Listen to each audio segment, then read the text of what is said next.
nga 28 omwezi oguwedde olukiiko lw'abalabirizi oba House of Bishops olwatuula ku Kabalega Resort Hotel Hoima lwasazaamu okulondebwa kwa Rev Canon Godfrey Kasana Ssemakula ng'omulabirizi wa Luweero ow'okuna olw'obutaba mwesimbu.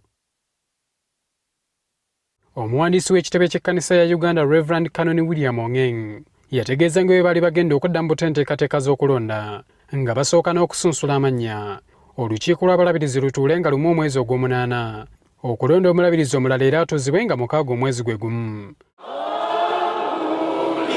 Wabula kino Abakristaayo b'e Luweero baakisimbira ekkuuli nga beebuuza lwaki enteekateeka eno yali epapiddwa nnyo bw'eti. Omulabirizi omulonda ng'ennaku z'omwezi lumu atuuzibwe nga 6 mu nnaku 4 binaakolebwa atungisizeemu ebyambalo asomeremu kyaji ye oba nga gyali nga wano mu sipiidi eno batusibye akatambaala. Tulaba lwaki ekintu bakivuga speed kiki ekiri emabega w'ekyo. Twandisabye mukadde waffe His Grace asooka atuwa omwaka akwate omuggo atuwe ekyateeka.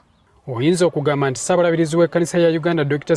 Kazimba Mugalu awuliriza okusaba kwa bano bw'alonze omulabirizi wa Mukono ey'awumula Right Rev James William Ssebaggala okugira nga akuuma entebe ng'omulabirizi wa Luweero. Okusinziira ku bbaluwa eno, Rev Ssebaggala agenda kukuuma entebe eno okumala emyezi 8 okuva nga 18 omwezi guno okutuuka nga 18 omwezi gw'okusatu omwaka ogujja.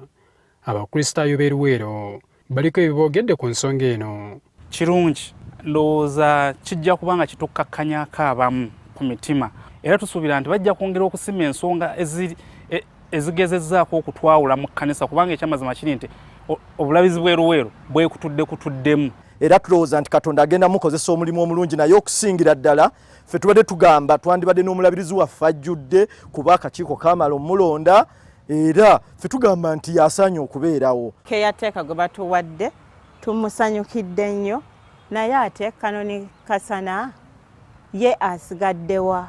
Ffe nga bannaluweero twagala Bishop Kasana so tugamba mukama waffe Archbishop akole okunoonyereza okumala atuddize Kasana waffe kuba ffe nga bannaluweero bwe twagala.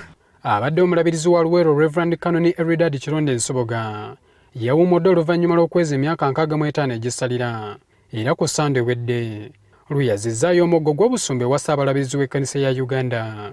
Khabat Kamoga, NTV ku ssaawa emu.